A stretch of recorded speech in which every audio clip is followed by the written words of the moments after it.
Hi, everybody. Good evening. Welcome to the webinar. It is Monday, August 1st, 2016. Tonight's webinar is kind of like a little housekeeping. We're going to talk about some typical interventions that are outside of the normal. I have quite a long list to go through. I've listed in the subtitle some of the bigger ones that we do. What I'm going to try to do, like in all webinars, is I'm going to try to pull out of those the principles and the ideas that can be helpful in parenting, that have some application to our day-to-day life. So with that preamble, let me get right to it. I first want to talk about supervision levels so that there's clarity here. When somebody comes in on Earth phase in the beginning few days of the program, which could last anywhere from 48 hours in a very short Earth phase to more than a week in a long Earth phase, they're supervised by the staff very closely. They're assigned one mentor student to be with them, to visit them several times throughout the day. They often have one staff present to talk to ask questions, but we want to also leave them some time alone. But they're near enough to the group and near enough to the staff that we can put extra eyes on them and observe them. And part of that is for them to observe and watch group culture and begin to adjust to it just through observation. And part of it also is for us to be able to spend extra time and focus on watching them, making sure that they're safe, making sure that they're staying clean and warm and fed and hydrated and so forth and so on. So it gives us that moment to highlight their presence and what's going on with them. And we don't want to lose them, clinically speaking, into the mix of the social group right away. And so that's going to happen several days into the program where they're introduced in the group. But I think some people misunderstand, think that Earth phase is some kind of really isolated time. It is a quiet time. There is time of focus and reflection, but it's not as far away as many people think.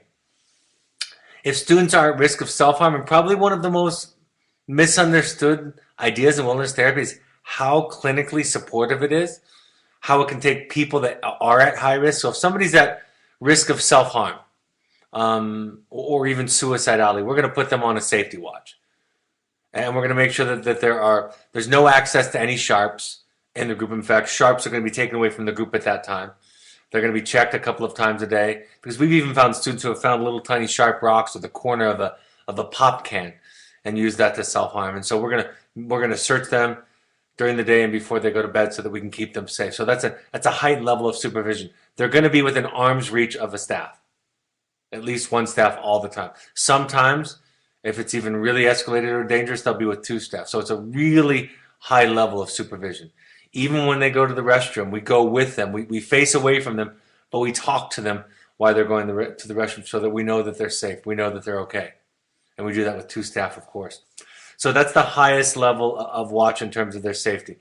If students are at run risk, then they're going to be on run watch. So in addition to the arm's length, in addition to the observation with the staff, they're also going to have their shoes removed when they're not walking around camp.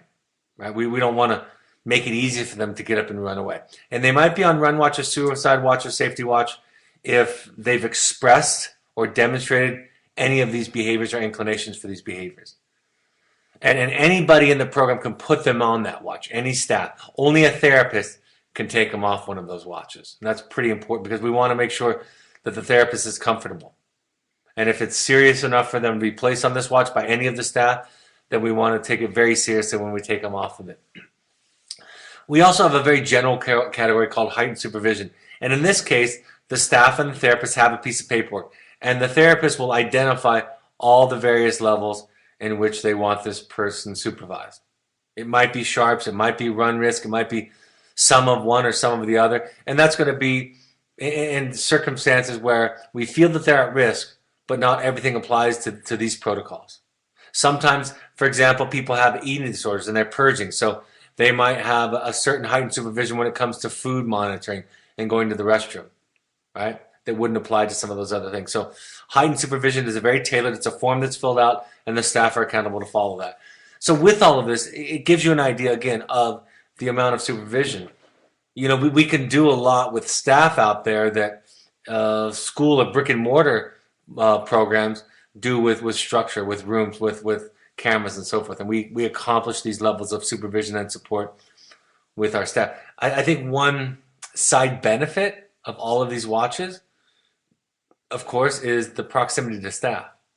And so just naturally, because of this level of supervision, the client or student has access to a staff member that they can talk about things with and talk about their feelings. And of course, the staff is going to initiate some of that.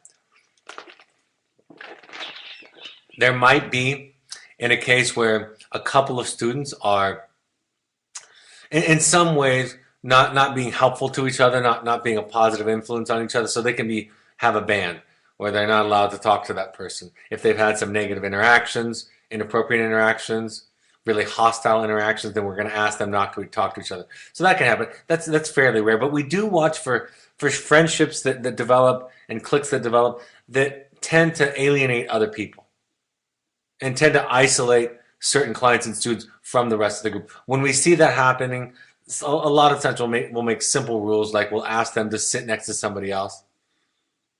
Or we might even put two people that are having conflict together, where they have to spend extra time together, extra time on chores, extra time on projects.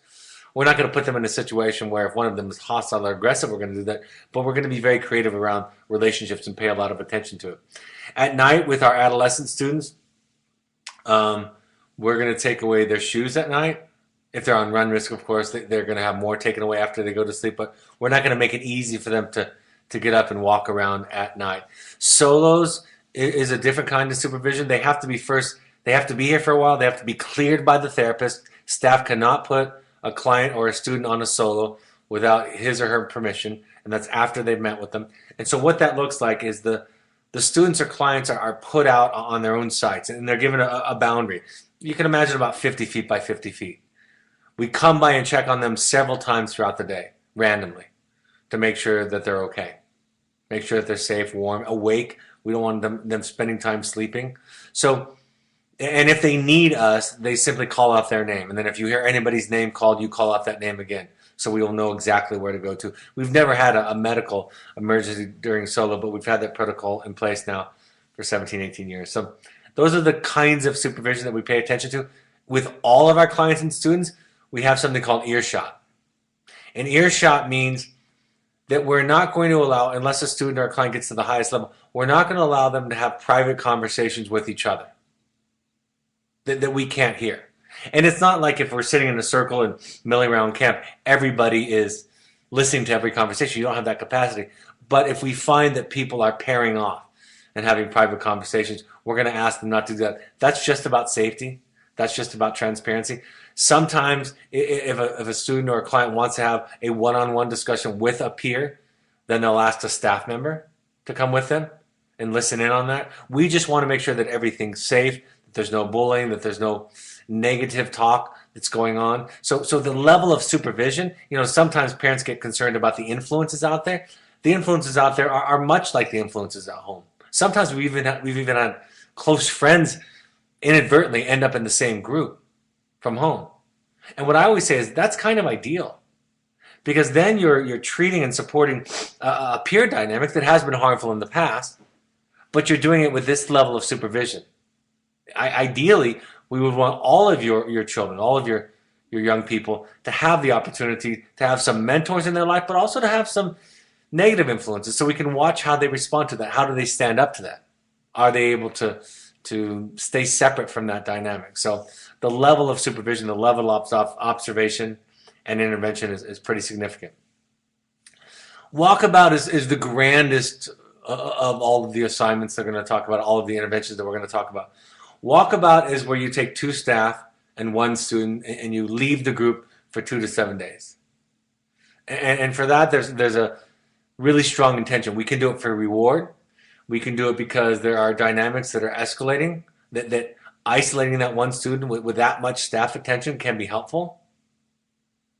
There might be a specific clinical piece of work that we think is going to be best served by that person being just with themselves and the 2 staff members. So they're removed from their peers. We disengage from the power struggle or the behavioral management or the demonstrative behavior that might be displayed. And then there's going to be that treatment planning that I described. A tremendous amount of attention, of course, given to them. There might be special challenges, special hikes, special hard skills, special therapeutic assignments. There might be extensive times for reflection and no talking, whatever it is that the therapist and the team decide. Sometimes it is to, like I said, de-escalate or stabilize. something that's a little bit volatile, but it's not a punitive experience. Most of our clients and students talk about a walkabout being a very wonderful opportunity on the back end. Most of them talk about it that way. Like I said, it can be a reward of dealing with difficulties. We're using the staff relationships. Sometimes, for some reason, clients and students aren't open to their peers. They're feeling threatened or struggling with social relationships. So sometimes that mentoring relationship that a staff offers can be extra helpful. They have a sense of completion and accomplishment when they return to the group. They have a very formal group and ceremony around that where they talk about what they learned and what they're bringing back with them. The group might have questions. If the group and the dynamics in the group were a significant part of that, of course, we'll facilitate a group and communication around that. So walkabout is like wilderness therapy, only more so, right? It's an exaggerated time of mindfulness and focus and intention. I want to talk about timeout. I want to talk about timeout for us too. But I want to talk about timeout in the group and timeout as it's nested in the clinical practice treating anger management. Timeout is just a time to step away and to de-escalate so that you can make use of your higher brain functions, right? When any of us, and I imagine most, if not all of you can relate to this, when any of us are in an escalated state, it doesn't matter how skilled we are. We're not likely to make use of that. We're not likely to take advantage of that in our lives. I always say in a scale from 0 to 10, if we're measuring anger from 0 to 10, 0 being mild and 10 being the most severe, any of us at an 8 or a 9 or a 10 aren't going to care about the tools and skills that we have, right? They all go out the door. So the key is to begin to identify the mild anger and escalation before it gets severe, and then learn to take a timeout. We want to take a timeout around a 5 or a 6, right? I've even found this, I've taught this for years, but I found this helpful in my marriage and my family that I'm raising. Just 5 minutes, 15 minutes away from a situation where I'm feeling escalated is much more likely to end up in a process where I'm much more balanced, much more assertive, less threatened and angry. So learning to remove myself from the triggers before it becomes unmanageable. And that requires a couple of things. It requires me to learn and to be sensitive to my feelings. It also requires me to ask for something. One of the difficulties with timeouts is that people feel vulnerable, right? I don't want to acknowledge that I need help, that I need this. I want to be strong. I can handle this. Most anger episodes, violent episodes, and I've done research on this. I did this during graduate school. Most of them, the individual that's the one who's activated, their friends and family describe them as calm. And they describe them as going from 0 to 60 in an instant. So if we can learn the anger as it begins to build and intervene then we don't get to that 8, 9, or 10 on the anger scale. We also have to understand when's triggered. But like I said, there's a vulnerability in asking for and announcing the timeout. We don't want to use it to punish other people or cut off. We want to make sure it's time limited, and then we come back.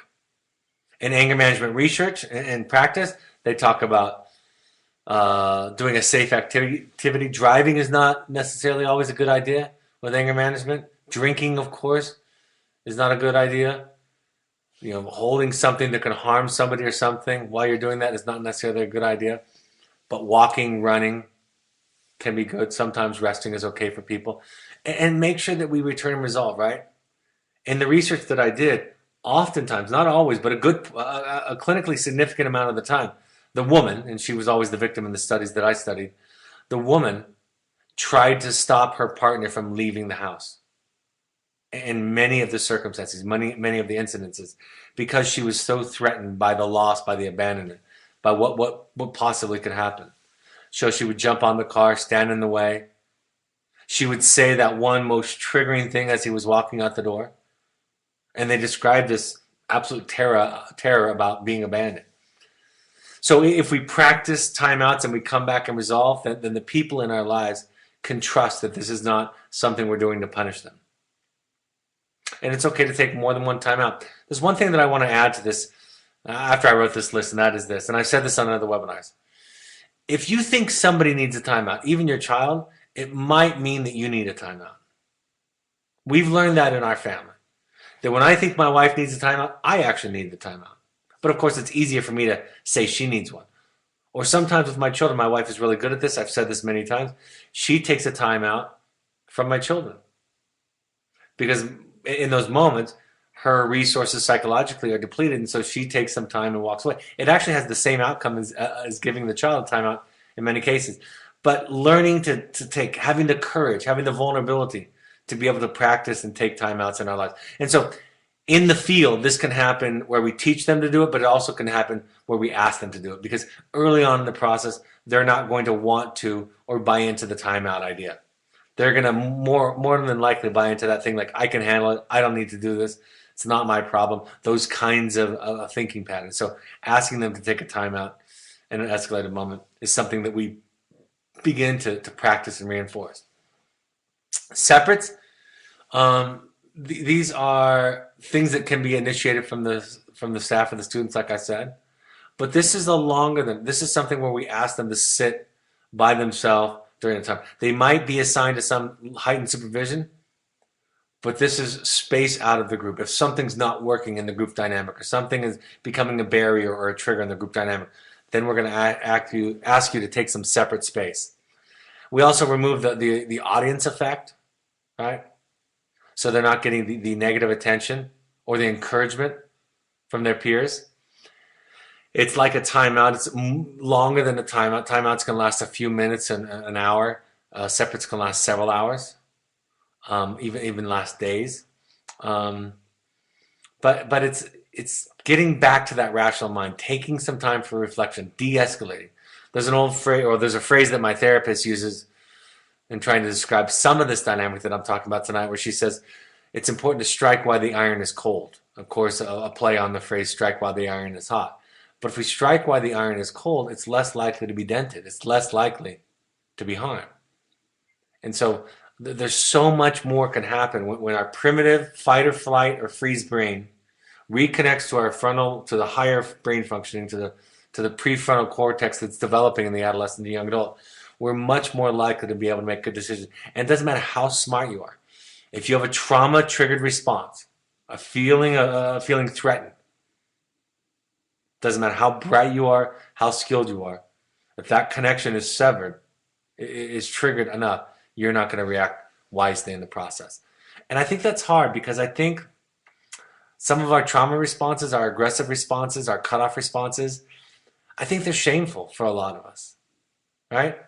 I think we don't want to. I know for me, I do these webinars, I share some of my personal stories, but in my most escalated moments with my children and my wife, I would be embarrassed about, right?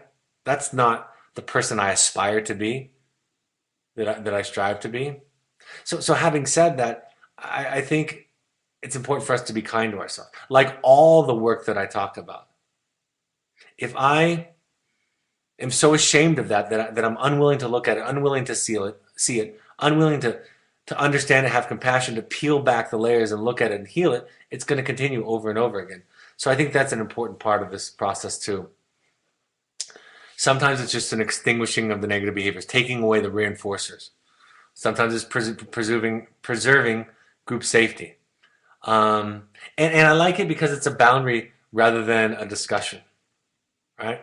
So much of many of our temptations, our pitfalls, our stumbling, for all of us, I imagine the kind of people that attend these webinars, is that we want to have a discussion. Well, in these moments, with these kinds of individuals who are easily triggered, who escalate easily, who are having a trauma response, reason doesn't work. Reason can come later. It can come only when the person is not feeling threatened. It can only be absorbed when the person is not feeling threatened. So if we try to intimidate, power struggle, lecture, debate, discuss, it's not going to have the effect that we want. So separate is an extended timeout. Clinical focus, and it can be some other kind of focus. Sometimes there's the busting focus, sometimes there's a chore focus, whatever it is. These are very specific sorts of timeouts. I have some clients, for example, who don't do a certain assignment for a while, and I'll put them on clinical focus. And this actually has some benefits and perks to it because you don't have to participate in group chores. So it's when I want to put, again, an extra emphasis on something in the program. I want to remove the social distractions. I want to remove all the distractions from all the other tasks that they have to complete and have them focus on one specific goal. Sometimes it can be a reward for something that they're working hard on and giving them some extra time. Often we're looking for something other than just good talk therapy, good group therapy. Sometimes they get put on busting focus where they have to make extra fires. If they're specifically resistant or avoidant of some of the physical challenges, then they're put on a focus that's just around that. Or if there's a one assignment, like I said, a written assignment that they're procrastinating, then we'll put them on clinical focus. So there's no other task that they're required to do. So that can be something that happens for them.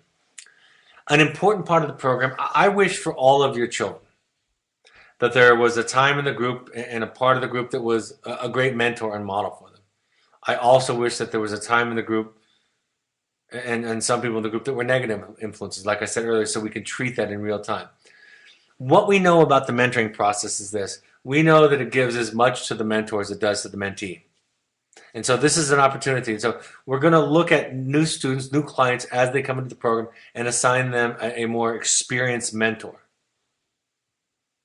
And there's a principle that rings, that often is true, which is we get more invested in the things that we're asked to teach. And so mentoring can be something that, as a reward for good positive behavior, and it's given that for that reason a lot of the time, but also just to get somebody over that hump. We want to make sure that the mentor is safe. But it might not be the most advanced person in the group. And if there's one clearly most advanced person in the group, we don't want him or her to get all of the mentees when they come in. We want to increase their investment. Like I said, rising to the occasion, learning to model. They'll share their story, their life story. And that's important for you to know when your children, no matter what age, come into the program, they're given a mentor during Earth phase who spends a lot of time with them, who talks to them, tells them their story, asks them questions, encourages them by telling them how the program can help them, how it's begin to help them themselves. There's of course, oftentimes, I said earlier that sometimes sometimes students aren't responding well to peers, but generally speaking, clients and students are more open to their peers than they are to the staff. And then there's leadership lessons. I love it when these mentors meet these new students and see their resistance and they see a piece of themselves in it. Then they also begin to empathize with their parents and their leaders, their mentors, and how difficult it is to lead somebody who's fighting against it, who's cutting off their nose to spite their face, and so forth. So there are lessons about leadership, and that leadership can't be forced or coercion, but it's love and it's patience and it's modeling and it's compassion. Group investments is something I want to talk about. It's not a group consequence simply for this. We might ask the entire group to become involved with one person's struggle. And part of it is, how are you responding to that person, right? The whole group might, for example, have some burden that they have to work on. That maybe they have to hike a little bit farther, right? Maybe everybody has to bust, something like that. But what we're saying is everybody can earn their way off of this new challenge if they respond to the person that we're focusing on, if they respond to them in the ways that I just described, patiently, compassionately. Oftentimes they get so frustrated with each other, they scapegoat the one who's struggling. They say negative things, they blame them for the group functioning. They cut off emotionally from them. And so group investments are a group consequence, but everybody can earn their way off of it individually. And what it requires is investment toward the greater group, the greater collective of everybody. And it's reminding us also, I say all the time, no matter how somebody's struggling, there might be a student who's being inappropriate or incredibly resistant to the process. Sometimes students refuse to hike. We can't just hike away from them. And so learning to respond to adversity. I often say to my clients over the years, Every one of these peers that you have is your teacher. What can they teach you in this process? And if you're paying attention in that way, then you don't have the group consequence. You don't have the group investment. Other examples, leader of the day is very common. LOD, sometimes it's called, where one student is assigned to be the leader. The staff are going to be watching, of course, but I might even be the leader so much so. He might even be the leader so much so that the staff defer to him as long as it's not a safety issue. Leading a hike can be a shorter version of that. They might even give them some coordinates and help them work with a map and compass. Cycles are any period of time. Dinner cycle, chore cycle, any cycle that a student might be assigned to lead, or that the staff are being timed. Now, the students are being timed or clients are being timed. Now, they didn't come to Evoke to learn how to cook and eat in an hour and a half. We know that. But they did come to Evoke to communicate, to deal with relationships, to problem solve. And all of that happens in the context of some structure. So that's why we have these different cycles. We'll often give them a time. They can check on the time. And we'll give them a time for a certain cycle, a certain task. Solos I already mentioned. P time is personal time. Every day we try to have some personal time where they're working on therapy assignments or letters home. Every day. Sometimes they use that time for the academic curriculum. So personal time is unstructured in that everybody can be doing something different, but nobody's talking. It's silent time. Especially during the hot summer months. We're going to do that in the middle of the day. We don't hike if the temperatures are too high. We don't hike in the middle of the day. We hike in the morning or in the evening. Layovers are days when we don't hike at all. Laundry days, therapist days. Those are days when all of the logistics, the writing, the reading, the laundry, the food distribution, the pack checks, the showers, all of those things are happening during those days. Family visits, of course, are significant. It's not just the child who's getting a visit from their family, their parents, that is receiving the benefit. Vicariously, each child is playing out in their mind their own relationship, their own parent visit. And sometimes it's very overt. They're talking to the parent and asking them questions as if that parent's answer is similar to how their parent might answer. So family visits change the structure. Hiking, of course, is an intervention. We know that physical activity is one of the things that releases endorphins and raises mood. MFT is mandatory fun time. We try to, and if the group is functioning at all, well, we try to have something fun that we do every day because play is an important part of overall mental health. Chore and chore lists. Moving groups would be a pretty extreme example, but we can do that. We'll move one student from one group to another to be a mentor, or if there's a particularly negative dynamic, and we want that to happen. When I've had close friends end up in the same group, sometimes parents have requested that. Sometimes we've given the students a chance and then they've had to move. That doesn't happen all the time, but moving groups can be a way to rise up or to get out of a situation that would be negative. Always it's about intention, right? When do you coach somebody and interrupt a client and teach them a principle or a tool? And when do you just let them talk? When do you interrupt a war story? That's a kind of a romanticizing of some old negative behavior. When do you do that? And when you just cut it off, or when do you let it go a little while, so that you can say to the client or student, "Sounds like you miss it a lot. Sounds like you got a lot of needs met there. What are you going to do if you can't do that in the future? How are you going to get those needs met? What needs were you getting met?" So it's always very intentional about. That's why when we do in-service, almost every in-service we do with the staff, we do a clinical in-service each week with the staff. The question it can never be answered very simply and globally. What should we do in this? Should we do this or that? Because the answer is, where's the student at? How long have you been in the program? What's your goal? There's 10 questions that have to be asked. That's complex choices that go into making those decisions. I like to think of it, and I talk about this with the staff all the time.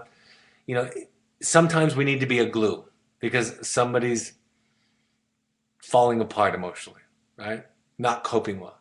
So we're going to be encouraging and structured. We're going to model a lot for the group when the groups are newer and less mature. And sometimes they need to solve it when somebody's really tied up, not open. not able to express themselves. And so you're always kind of measuring what role am I playing, and that's a kind of a good way to think about it. Am I a glue or a solvent in this situation? Standing groups happen all throughout the day, 5 to 10 a day, where any student can call, as long as the staff aren't busy or doing something they need to be doing. They call a standing group, and everybody comes and stands, and they have a discussion, share a feeling statement, problem solve, bring up some group issue. The staff then facilitate it. Sitting groups are a little bit more formal. It's going to take a little bit longer. And then I didn't write this on there, but sticks groups. Sticks group are our most formal group that we have at least one a day, where there's a group theme. It's often led by staff or assigned by the therapist or staff for one student to lead on a specific theme. And then Milan group is the staff change group. That happens every Tuesday in both of our programs, where the outgoing staff, 3 or 4, sit down with the incoming staff, 3 or 4, and the therapist, and all of the clients or students typically, and they talk about the week. And they go through each student or client's week and talk about what they accomplished. And the student has the opportunity to talk about it. Sometimes the student goes first. Sometimes the student doesn't say anything, or the client doesn't say anything. Sometimes it's their goal. I say give your report as completely as you can so the staff have nothing to add. And talk about your struggles as well as your successes. OG is a list. It's the organizational group. It's the organization of the group. Each week, if you can imagine the students numbered from 1 to 9, for example, 1 by most senior to 9 by newest in the group, and basically they have 9 chores, and they rotate those every day. So if I was on trash today, then tomorrow I'm going to be on cook 1 or cook 2. And if I was a cook today, then I'm going to be on digging the sump, right? Or cleanup duty, whatever it is. So they rotate. In typically the most senior student, or might rotate around between them too, they are in charge of creating that new list every day, making sure it's rotating fairly and everybody's going through it evenly. All right. So those are some of our interventions. Like I said, it's kind of a housekeeping.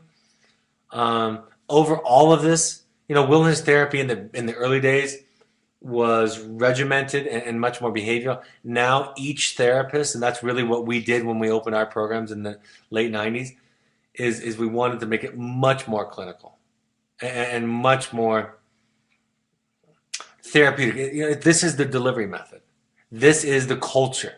These are some of the things we do, but we use dialectical behavioral therapy principles, cognitive behavioral therapy principles, psychodynamic principles, family systems principles, 12-step principles, on and on and on. And each therapist has their unique background, their unique perspective, and that's why your child ended up in their group, because it was seen to be a good fit. All right, Michael, I'm happy to address any questions that may have come in.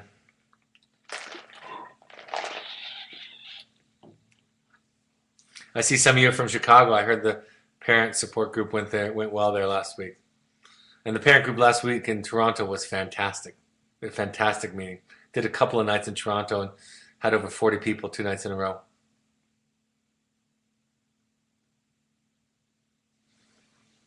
Okay, the first question has 2 parts. It's too long for one question. I'm ready. Our son spent 9 weeks in wilderness and has not yet acknowledged the need to be transported for his drug addiction. He only shares negative memories about his experience at Evoke with his friends and their parents. Transported for his drug addiction. I'm not sure I understand what that means, but I'm going to keep going. He only shares negative memories about his experience at Evoke with his friends and his parents and their parents. Yet when he returned home, the first thing he did was get a tattoo of a juniper tree that he lived with in the wilderness. We know that it was a profound experience for him as we observed his intimacy with his group on our visit.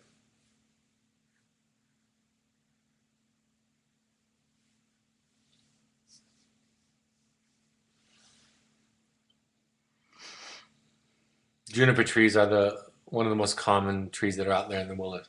Question continues. Is there any place for us to be eventually probe a little bit about his experience with the intention of looking at the positives that we believe he is burying? We just would be sad to see him lose touch with that significant time. This is what I would recommend. Don't try to do that. Just empathize with him. Tell him you're sorry. If you let him have his negativity, he'll get through it. if he feels that you need him to move through it or want him to move through it, he'll stay most likely fixated in it. So the best way to facilitate, you can't cause it, but the best way to facilitate and help and support anybody from moving through the negative, less desirable emotions to the positive is to validate it, apologize, honor it even. And then when you do all of that, there's no reason for them to keep it. He got some. This is about a dynamic, I suspect. This is about punishment. This is about a sense of a loss of control on his part, and this is how he gets it back. So let him have it. Let him hate it. The ones that I've seen, and they're the exception to the rule. The ones that I've seen hang on to it a long, long time are the ones whose parents often, not always, but often have really wanted them to get over it and look at the positive. So the way to get him to see the positive is don't try to get him to see the positive. You focus on the negative. You embrace the negative. You empathize. You apologize. Say, maybe it was the wrong thing. I'm so sorry. It sounds painful. I can see why you would be mad. And then when you say that leaves him with nothing else but then to focus on the positive. So that's how you do that.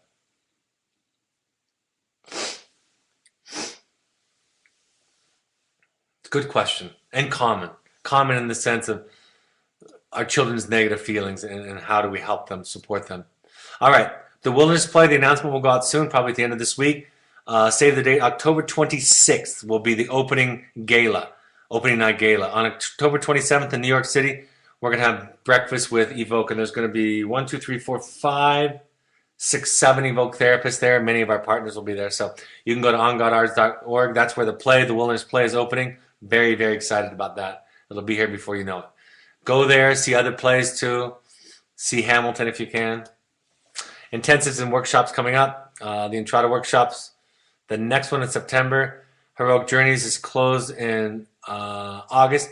The Finding You one, I think we have a couple of people signed up for that. The Heroic Journeys in October. That's going to be out at the Oasis. We have enough space for one more family. It's a multi-family one, and we have one family of 4 signed up, so we have 4 to 6 spots left for that one. You can look at the email addresses there. These are our deeper work. The workshops are multi-family, many families, experiential, psychoeducational. The Heroic Journeys and Finding Yous are either family or individuals where you go very, very deep into work. These are the ones that I run. We want all parents to attend 6 of these support groups while their children are with us. If you haven't started yet, start now. Don't wait till the end. If you've already graduated from the program and you haven't done these, we would ask and invite you to do this. This is the best thing that I know that you can do. That number 1 is free, and number 2 that can improve outcomes is doing your own work, and these are great places to do it. We at least want you to become acquainted with them, exposed to them. All right, I have to update this. There's some new ones we're booking. I'm going to be in LA at the end of the week on the 7th. That's a Sunday.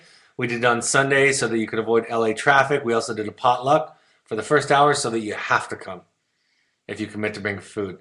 The Chicago one, of course, is over. We have a new Chicago one that we'll post on the next webinar. That's coming up in August. And then I'll go to Northern California. It's been a while since I've been up there. Somebody else for us did one a few weeks ago, but I want to get up there and do that. Follow us on social media for articles, inspirational quotes, and pictures. There's a multi-sport. No, not a multi-sport. There's actually one of these that's happening right now, Pursuit Trip. So these can be families. These are high adventure therapy light. So we have a family doing it right now, for example. It could be one family. It can be multi-family. These are some of the scheduled ones. It can be young adult only, where you have your young adult go out and do something. It's really rewarding. It's mostly fun. And then, of course, their self-esteem, accomplishment, communication stuff is just a part of it naturally, but it's mostly fun. There's no therapist assigned to it. The book's available on paperback, also audio. Go to our Alumni Foundation book page. If you want to look at book suggestions from our therapists, go there. And also, if you buy books from there, 10% goes to charity. All right, Michael. We're picking up our 14-year-old son this week after 11 weeks at Evoke, and we will take him to a residential aftercare in Utah. Do you have any advice for us on what to do and what not to do? Look at the webinar on transitions, first of all. Look at that. Most importantly is keep it seamless. The transition is not the time to spend a lot of time extra celebrating. It's not the time to reward him, right? This is this is business. Getting him from point A to point B. It's a hard, vulnerable time. And so I've been doing it for a long time now, of course, 20 years. And I've been saying this for 19 and a half years. It took me about 6 months to figure it out. Get him there as efficiently as possible. And then the subsequent visits, the other things you want to do, that will come after he's stabilized. But watch the transition. One of the most important webinars that we have in our library is the transition webinar. Please watch that. It'll be helpful not only for the immediate time, but also what to expect in the first few weeks of his new program, because there's some general themes that we see. And I'll say one last thing and then I'll stop, because I say it all in that webinar, but I say this too. And I think this has application to all of us. If he can handle a yes, like he might say, can I do this, can I do this, can I do this? And I can handle it. If he can handle a yes, if he's right, then he can handle a no. Then he can deal with a no. If he can handle the responsibility and challenge that the privilege that he's asking for provides for him, then he can also deal with the boundary of no. And so practicing to keep it simple, practicing no. This is not a punitive thing. This is about keeping him safe and getting him there. And that's a difficult time for all of us.